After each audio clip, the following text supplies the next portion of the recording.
Oi, tudo bem? Voltamos aqui, ó. Olha quem está de volta.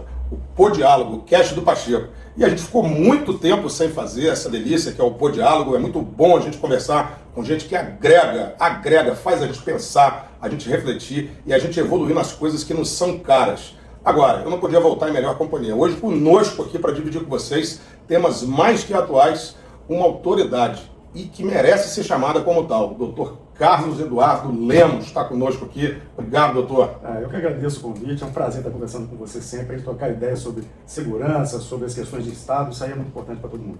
Olha, doutor, eu ficaria horas conversando aqui, mas eu resolvi fazer um recorte com base na literatura que o senhor produziu muito nos últimos meses, que impressiona, mas eu queria voltar num livro que eu acho que significa muito, principalmente porque nós estamos no Espírito Santo, nós somos parte dessa sociedade que se reinventou, e se reinventou muito com base, inclusive, no seu trabalho. Para quem não teve a oportunidade de ler, essa é uma obra aqui que já está completando quase 20 anos, doutor? Aproximadamente isso. Quase 20 anos, e essa obra vai remontar um período muito ruim do Espírito Santo, muito ruim. Um período onde as instituições estavam comprometidas, onde as instituições não eram parte da solução. Elas eram parte do problema, né, doutor? Com certeza. Fala um pouquinho dessa obra aqui, doutor.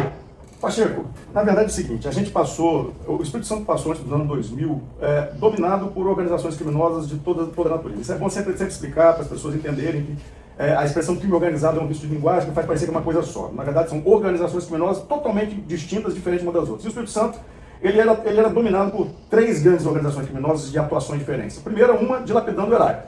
A nossa política corroendo o erário público, o erário, né?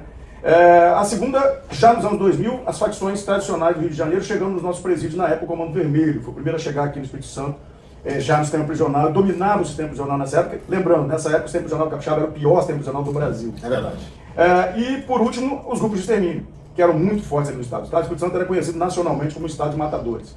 Então, na verdade, eu entrei no Poder Judiciário em 98 e nos anos 2000, com a virada e mudança de governo, começou-se a falar em fazer um enfrentamento a essas organizações. Né? Teve um pedido de intervenção federal da OAB aqui no Estado do Espírito Santo, que no primeiro momento foi noticiado que seria autorizado pelo presidente da República, Fernando Henrique Cardoso. Me lembro, o ministro Miguel Reale Júnior. Isso. E justamente depois o presidente voltou atrás, porque ele inclusive era do mesmo partido do governador à época, ele voltou atrás, que fez o Miguel Reale Júnior até pedir demissão do cargo, entregou o cargo de ministro da Justiça. Não aceitou ser desautorizado. Exatamente. Público. E depois disso, uma resposta que o governo federal resolveu dar foi mandar a Missão Federal de Combate ao Crime Organizado para o Espírito Santo, e que eu fui convocado pelo presidente do Tribunal de Justiça da época, desembargador Lemer, para atuar na central de inquéritos, onde todos os inquéritos tramitariam, as investigações feitas pela missão tramitariam nessa central de inquéritos.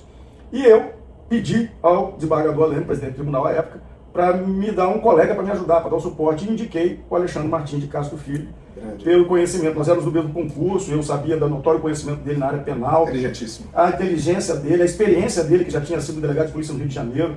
Então, assim, eu via no perfil dele o perfil ideal de fazer o enfrentamento desse que precisava ser feito. Então, nós começamos a fazer esse enfrentamento nessa meada aí dos anos 2000. E, depois disso, começamos a receber várias ameaças também, né? De várias frentes.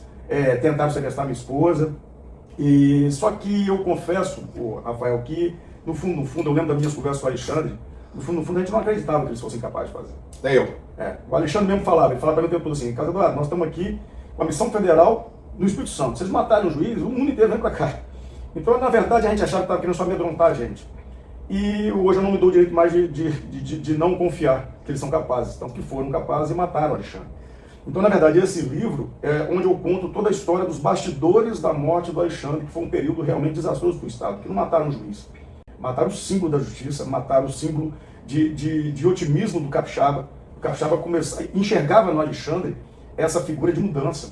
Né? O Alexandre, um juiz jovem, combativo, que falava muito bem, a imprensa explicando todas as ações de enfrentamento, e isso dava esperança ao povo capixaba. Então, na verdade, foi uma tentativa de matar a justiça capixaba. Se me permite, eu tenho que registrar isso, eu falo isso, às vezes as pessoas têm dificuldade de entender. Eu que vivi esse período diretamente no front, eu falo, confesso a você, nem nos meus melhores sonhos eu imaginava que eu iria ver o Espírito Santo como está hoje. E isso é bom, então perceba. Quando o doutor Carlos Eduardo fala, eu nem nos meus melhores sonhos esperava ver o Espírito Santo nessa condição positiva, creio eu, obviamente. Né? Então perceba, nós viramos uma página. onde as instituições capixabas eram parte do problema, não parte da solução. E aí você veja bem, viramos uma página num espaço de 20 anos, isso o político tem que entender. O político não pode fazer um projeto de 4 anos só para se reeleger, isso é um político de médio e longo prazo. O Espírito Santo é um case que o Brasil tinha que entender para entender que tem jeito o Rio de Janeiro? Tem, se tiver vontade política. Ou seja, a gente precisa de mais estadistas e menos políticos. É verdade, a gente precisa de mais ação e menos promessas e mais compromisso com o futuro e menos com o mandato. Menos com o mandato. Porque a natureza, afinal de contas, não dá saltos, ela evolui. Você vai do 0 ao 100. 0, 1, eu acho que 2, o Espírito Santo 3. é um case de sucesso, de recuperação econômica, de segurança pública, sistema prisional, em dezenas de setores que o Espírito Santo era péssimo e em 20 anos fez uma virada espetacular, mesmo com todos os problemas que tem. Sim, problemas há e haverão no futuro. Aqui a ideia não é falar, né, de uma bala de prata que vai resolver as coisas do dia para a noite, mas 20 anos, 25 anos se passam, o crime institucionalizado foi afastado do Espírito Santo, desvios eventualmente de um indivíduo ou outro numa instituição, isso acontece, é da natureza humana, as organizações humanas, indivíduos se desviam. E aí, se hoje a gente não está gastando energia com a LEPOC, com uma assembleia tomada, com o executivo tomado, com segmentos do Poder Judiciário tomados, o problema me parece que agora é outro. É uma criminalidade diferente. E aí a gente está falando desse momento, que é o terrorismo brasileiro. Existe terrorismo brasileiro, doutor? Existe, infelizmente existe. A gente está acostumado a ter aquela imagem do terrorismo jihadista, né? O homem-bomba. O islâmico, aquele religioso, o homem-bomba, de burca, ou seja... Mas nós temos um terrorismo doméstico que durante muitos anos foi negado pelo Estado brasileiro e que fez a gente chegar onde a gente está. Ou seja, a gente vê que facções hoje dominam o território brasileiro, a gente vê que temos quase 50 milhões de brasileiros subjugados por facções em comunidades. E nós estamos falando então dos mais pobres, isso que a gente tem que deixar bem claro. Esses mais pobres estão dominados por facções e onde estão dominados o Estado não entra, o Estado não chega, a nossa lei não chega. Né? Lá a minha intimação não vale nada naquele território. Porque aquela pessoa não pode se prestar a atender ao Estado, tem que cumprir as ordens da facção. Isso não é democracia, essa democracia é meramente funcional. Então eu acho que o Estado brasileiro tem que reconhecer, nominar o problema para ter coragem de enfrentá-lo. E o que eu fiz, na verdade, nesse livro, Rafael, durante 2 anos eu fui pesquisar, justamente por eu lidar de perto com isso, na minha atividade como juiz, na minha atividade como professor também na Faculdade de Direito de Vitória, nas minhas pesquisas. E o que eu provo nesse livro é o que as facções brasileiras fazem aqui no Brasil. Domínio territorial, toque de recolher, usando armamento de guerra, em qualquer lugar do mundo, isso é terrorismo. Então eu fui buscar no direito comparado, nas regras da ONU, mostrando que nós, inclusive, com a legislação anti-terror que temos, estamos até contrariando os tratados internacionais dos quais somos signatários. Então eu tentei chamar a atenção da nossa classe política para a gente fazer essa adequação necessária para ter um melhor e mais claro enfrentamento de recuperação do território brasileiro. Eu fico ouvindo algumas críticas em relação a essa ideia, que vão falar sobre a questão da soberania, da qual eu já deixo muito claro que eu não concordo. Eu não vejo problema nenhum na ação do governo americano em reconhecer essas estruturas como estruturas terroristas. Isso já foi feito no México, já foi feito na Colômbia. Eu trabalhei com os americanos quase 20 anos.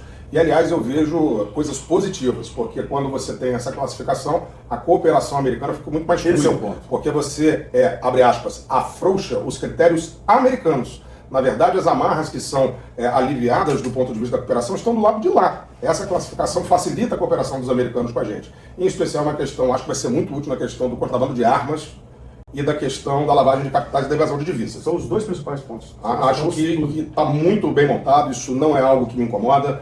Agora, do nosso lado, tem algo que eu queria que o senhor falasse um pouco, né? Eu queria que o senhor falasse um pouco do seguinte, a gente vai trocar o nome, vamos dizer assim. Então agora nós vamos tratar a facção criminosa, mas no Código Penal nós temos já associação criminosa, nós temos organização criminosa, nós temos as organizações criminosas com uma série de qualificadoras, enfim e tal. O que muda efetivamente se eu deixar de chamar de organização criminosa e passar a chamar de organização terrorista e criar um tipo para isso? Aquilo que você exatamente falou, você sabe muito bem, para a gente ter cooperação internacional, a gente tem que ter similitude legislativa. Então, se os tratados internacionais assim definem esse tipo de ação como grupos terroristas e prevêem todas as estruturas internacionais de combate, a gente não tendo isso, a gente perde essa colaboração. Eu acho que, por exemplo, você bem falou, eu acho que o Brasil está perdendo uma oportunidade após esse reconhecimento forçado dos Estados Unidos como grupos terroristas, da gente fazer protocolos conjuntos, Brasil e Estados Unidos, de enfrentamento dessas facções, como você falou. Usar a inteligência americana, a tecnologia americana para ajudar a mapear as rotas de entrada de drogas e armas no país.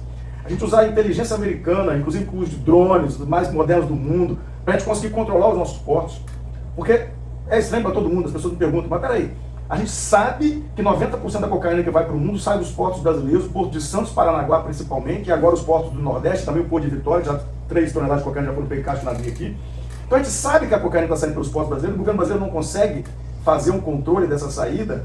Vamos pedir ajuda da inteligência americana, de toda a logística deles, a parte de inteligência, de equipamentos, de tecnologia para isso. É o momento de a gente fazer isso. Então eu acho que o governo brasileiro talvez vai perder um momento por questões ideológicas de fazer essa parceria para a gente poder, como você falou, mapear as rotas de armas e drogas, fazer o bloqueio de ativos, principalmente de criptomoedas, que são muito difíceis de serem localizados. Os Estados Unidos têm muito mais tecnologia para isso, inclusive com a ajuda dos bancos americanos, porque esse dinheiro circula mundo afora, né? O PCC está em 28 países. Então a gente vai ter uma facilidade, se fizer um pacto Brasil e Estados Unidos desse enfrentamento, que é interesse dos americanos. Eu acho que é um momento muito interessante no país.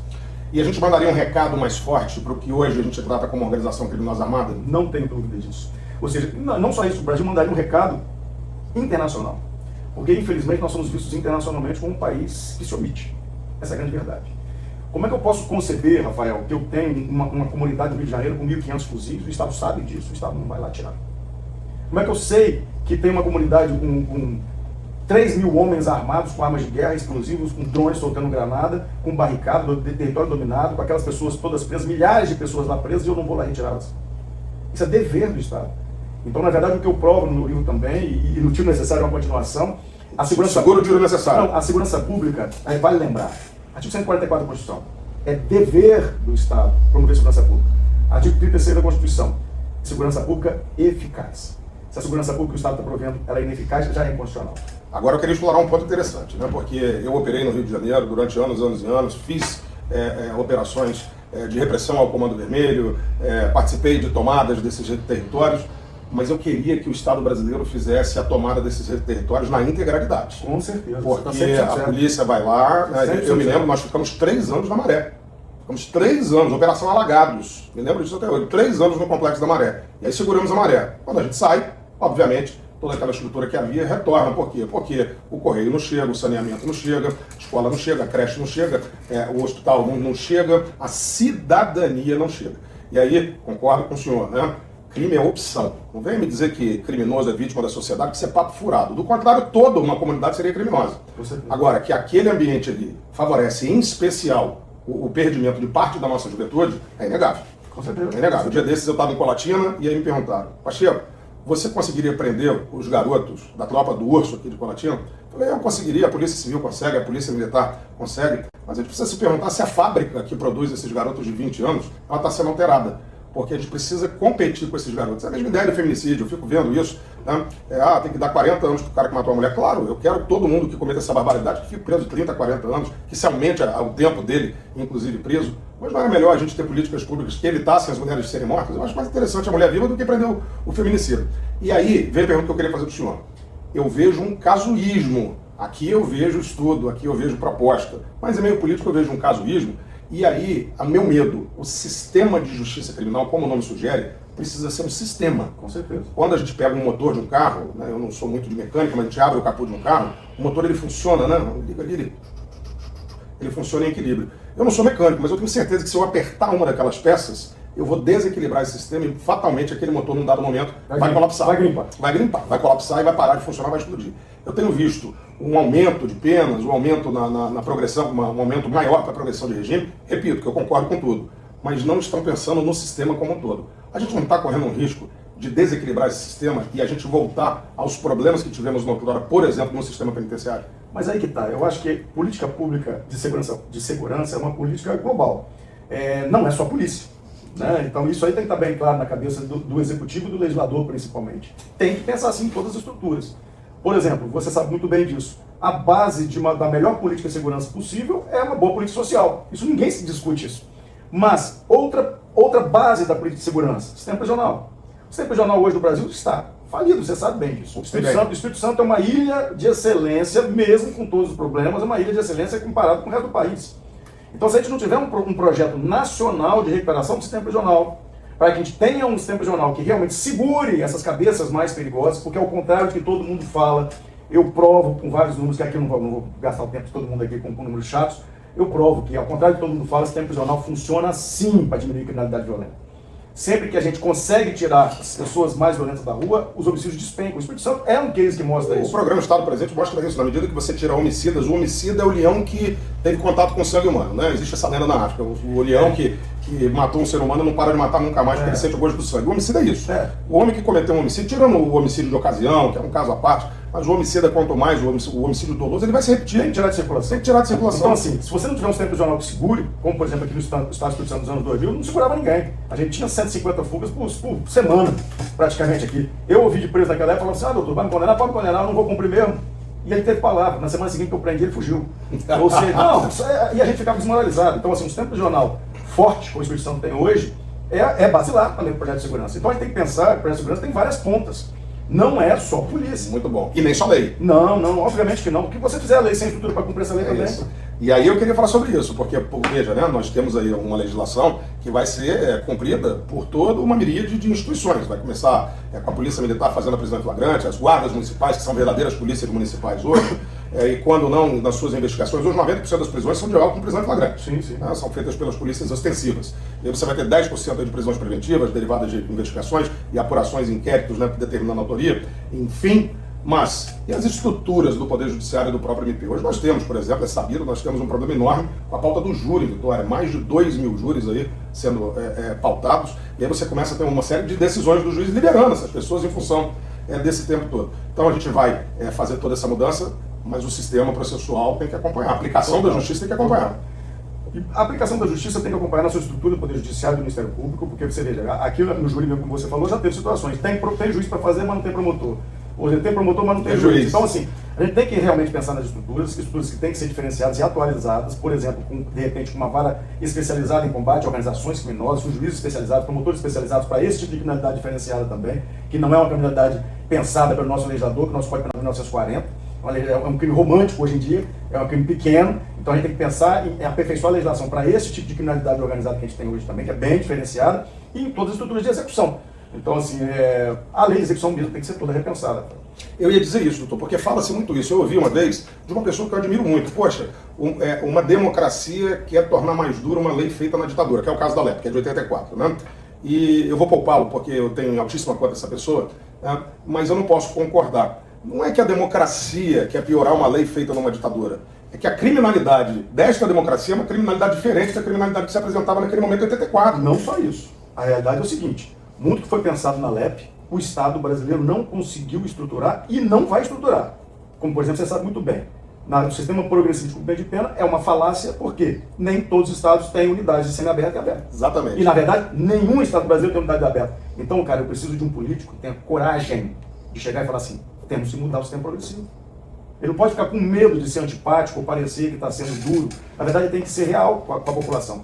Quando eu falo assim, tenho um sistema progressivo que progressivamente foi pensado para deixar esse cara aí sendo preparado paulatinamente para chegar à liberdade plena, efetivamente sem praticar crime, esse sistema progressivo é totalmente falho se eu já não tenho as duas últimas etapas dele, só tenho fechado. Então, se eu sei que o Estado brasileiro nunca vai ter unidade de aberto, que são as casas de albergado, eu tenho que mudar essa realidade, eu tenho que mudar a lei para a gente ter uma lei realista e não ficar enganando a população. Então, quando a gente faz uma lei que originalmente a pena vai ser inicialmente no regime aberto, já é um nada jurídico. É verdade. Inclusive, eu uma vez estava conversando com o doutor Marcos Vinícius, que é juiz federal da 2ª Vara Criminal, ele dizia isso, que quando ele tinha a percepção de que isso aconteceria, que o cumprimento da pena seria em regime aberto, ele soltava imediatamente a pessoa. Fala, por que eu vou manter alguém preso que o resultado final é a própria liberdade? E aqui vale a pena chamar a atenção dos ouvintes, das pessoas que acompanham o seu podcast aqui. A gente tem que ficar bem atento, porque muito legislador tenta enganar a população o tempo todo. Fala assim, estou endurecendo a lei, criei uma lei, por exemplo, contra a corrupção, que a pena vai de 3 a 8 anos de prisão. Na verdade, quando ele coloca uma pena mínima de 3, esse cara vai pegar uma pena média em torno de 4 regime aberto é um nada jurídico, está enganando todo mundo. Então, assim, e aqui fica a minha dica para todos os candidatos do próximo pleito. Aumentem a pena mínima. Pena mínima. É isso. O segredo está na pena mínima. Eu venho falando isso há muito tempo. E mais, cara, quem define a pena do crime não é o juiz, é o legislador, que ele vai fixar a pena mínima máxima. Eu vou trabalhar nos limites que ele me der. Se ele coloca uma mínima muito baixa e a lei me obriga a fazer um cálculo de pena seguindo regras que vai me obrigar a dar uma pena mínima. Então ele que coloca, o legislador tem que botar para esse crime que ele acha que tem que ser mais bem punido, tem que estar regime fechado, ele tem que botar uma pena mínima alta. É enganar a população falar em penas máximas altas e a pena mínima bem baixa. E veja uma coisa interessante, quero contar um caso aqui do Dr. Carlos Eduardo, que quando a gente tem a percepção desses caras aqui, ó, das lideranças, dos faccionados, desses caras que realmente vão ter no crime uma decisão de vida. Esse cara aqui não é um criminoso eventual, esse cara aqui não é um cara que tropeçou, que cometeu um erro. Esse cara é um cara que optou por uma vida de crime, de conduzir estruturas criminosas. E eu me lembro uma vez, eu era o secretário de Justiça, né, e quando eu cheguei, eu proibi a separação de facções. Porque você reconhecer a existência das facções criminosas é um ato de decência diante da população. Você tem que admitir, elas estão aí. Elas estão aí. Agora, eu separá-las sem previsão legal é reconhecer basicamente uma pessoa jurídica criminosa. Confissão. Quando você teve essa decisão, eu temi por ela. Eu falei, rapaz, será que vai dar certo? Será que não vão todos se matar? Teve muita coragem em fazer o certo.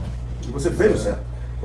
E mais uma vez, essa postura que você teve na Secretaria de Justiça continua hoje sendo um case a ser analisado por todo o Brasil. O Brasil está todo mundo de olho no que aconteceu no Espírito Santo e eles não se mataram. Não se mataram. Mas porque aqui nós temos o controle do sistema prisional, né? Mas aqui, aí eu vou devolver a gentileza, porque houve esses enfrentamentos, porque eles queriam que eu voltasse atrás. Olha, se não separar a gente vai ser um banho de sangue. Eu falei, olha, não vai ser um banho de sangue. As mães faziam muita pressão, o próprio pessoal ligado aos direitos humanos, e veja, eu nunca tive a intenção de promover um banho de sangue, nunca. Eu só queria dizer a eles o óbvio, quem controla o território prisional do Estado é o Estado. E eu vou entregar para eles tudo que a lei diz que tem que entregar. E nesse enfrentamento, houve enfrentamento, tá, gente? Houve enfrentamento e houve um homicídio. Um não, dois. E aí, nós fizemos, obviamente, a autuação, né? O homicídio cometido no ambiente prisional continua homicídio. E levamos esses presos à presença, então, do juiz responsável pela audiência de custódia, que era o Dr. Carlos Eduardo Lemos. E aí é o que eu falo, né? E aí eu vou deixar, doutor, conta para nós como é que foi essa audiência. Na verdade foi uma coincidência terrível, né? Que a audiência de custódia eu faço ocasionalmente, né?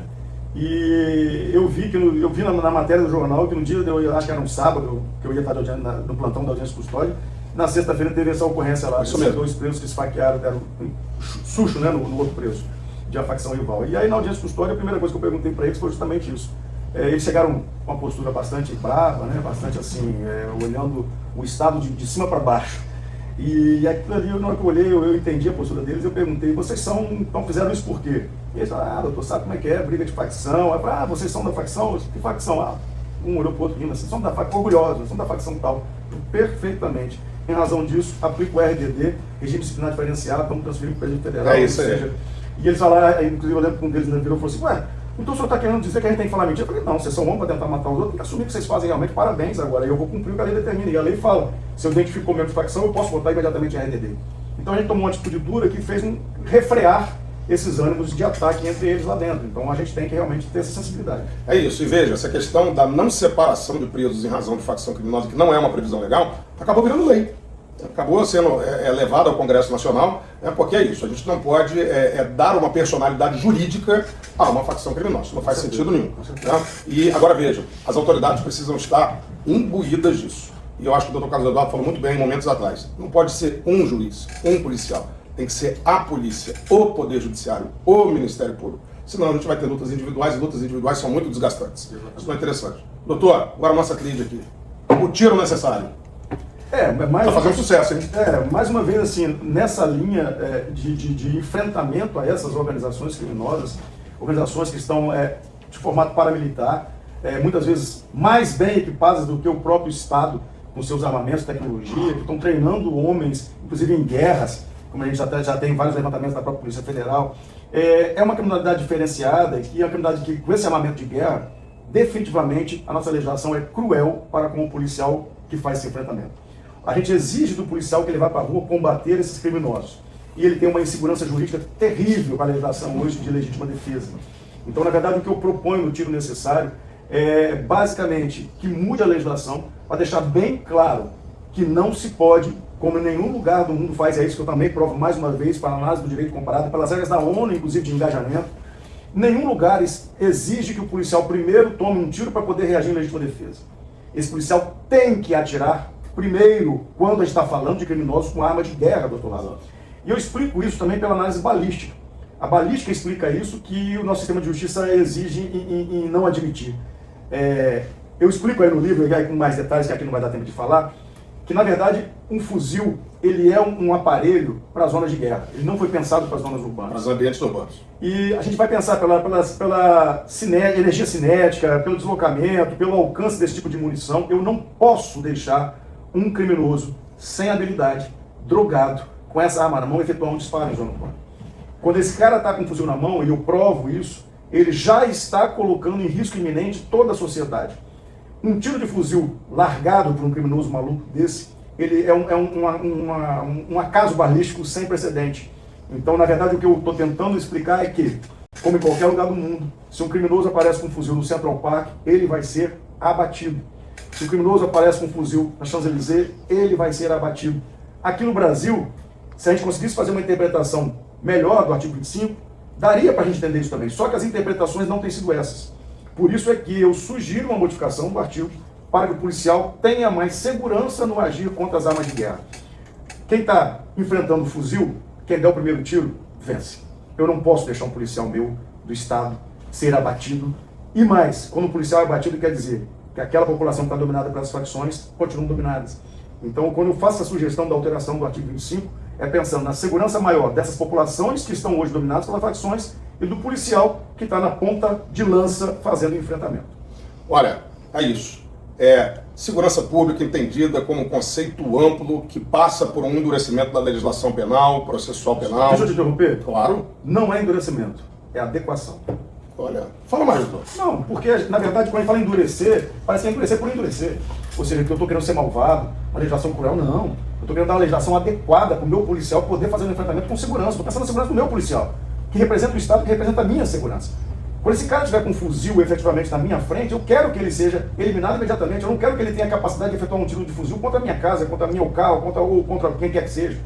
Então, na verdade, a gente tem que fazer uma adequação da lei à realidade atual dessa criminalidade. Que não é de 84. Exato. Que não é de 84. Eu concordo absolutamente. Então, é isso. É uma adequação da nossa legislação penal, processual penal, para o momento que a gente vive. A realidade se impõe. Se impõe. Essa questão do fuzil é difícil acreditar que alguém se opõe a ela, porque, gente, pegar o fuzil é um ato voluntário. Agora aproveitando a sua fala, também fazer explicar bem isso também.